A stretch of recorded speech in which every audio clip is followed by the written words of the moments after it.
हाँ तो दोस्तों यहाँ पे सिटी यूनियन बैंक के क्वार्टर 4 के रिजल्ट्स के बारे में हम इस वीडियो में बात करेंगे और जानेंगे कि अब आपको इसमें इन्वेस्टमेंट करना चाहिए या नहीं। तो चलिए शुरू करते हैं।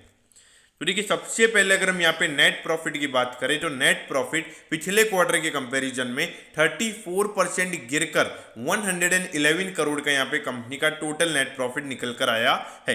तो क्वार्टरली बेसिस पर यहाँ पे नेट प्रॉफिट बैंक का कम हुआ है, जिसका रीजन ये भी है कि जो कि बैंक की प्रोविजनिंग है वो यहाँ पर हमको 9% बढ़ती हुई नजर आई है। और इसके अलावा जो नेट इंटरेस्ट इनकम है बैंक का वो भी हमको थोड़ा कम होता हुआ नजर आया है, जिसकी वजह से यहाँ पे बैंक का जो नेट प्रॉफिट है वो हमको गिरता हुआ नजर आ रहा है। लेकिन यहां पर अगर हम ईयर ऑन ईयर बेसिस पर अगर हम देखेंगे तो 111 करोड़ का यहां पे बैंक को प्रॉफिट हुआ है, जबकि पिछले साल इसी सेम क्वार्टर में बैंक को 95 करोड़ रुपीस का लॉस हुआ था। तो देखिए पिछले साल के मुकाबले तो यहां पे बैंक का परफॉर्मेंस अच्छा है। अब इसके बाद अगर हम GNPA यानी कि ग्रॉस NPA का नंबर अगर बैंक का देखें तो वो यहाँ पे 5.11% निकल कर आता है, जबकि पिछले क्वार्टर में ये नंबर 2.94% था। तो देखिए यहाँ पर अगर हम दूसरे बैंक से कंपेयर करेंगे, आज इंडियन बैंक के रिजल्ट आए थे, बैंक ऑफ महाराष्ट्र, कल सूर्योदय बैंक के रिजल्ट आए थे, तो उन सारे बैंक से अगर हम कंपेयर करें तो उनके कंपेरिजन में यहाँ पे इसका NPA का नंबर मुझे ज़्यादा अच्छा नजर आया है, क्योंकि इतना 5% मेरे ख्याल से भी एक बैड सिचुएशन चल रही है। तो ऐसे टाइम पे 5% इज रीजनेबली गुड। अब उसके बाद अगर हम नेट NPA की बात करेंगे तो वो यहाँ पे 2.97% रहा है, जबकि पिछले क्वार्टर में ये नंबर 1.47% पे था। तो देखिए पिछले क्वार्टर में परफॉर्मा NPA डिक्लेयर नहीं किए जा रहे थे, तो ये नंबर वैसे भी ज़्यादा आने वाला ही था, तो ये पहले से एक्सपेक्टेड था।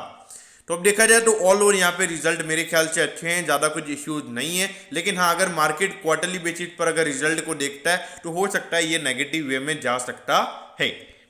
अब ये देखिए 12,848 करोड़ का इसका मार्केट कैप है। अगर आप देखोगे इंडस्ट्री के PE के कंपैरिजन पे आपको प्रीमियम वैल्यूएशन पर ये ट्रेड होता हुआ नजर आता है, क्योंकि इसके जो NPA के नंबर्स अगर आप देखोगे तो ऑल जो इसके PSU जितने भी बैंक थे उनके कंपैरिजन में अगर आप देखोगे तो रीजनेबली गुड है। लेकिन आप इसको जो हैवी मतलब जो नंबर 1 PSU बैंक है स्टेट बैंक ऑफ इंडिया, उससे अगर आप कंपेयर करोगे तो वहां पर वो कंपेरिजन बिल्कुल भी वैलिड नहीं होगा।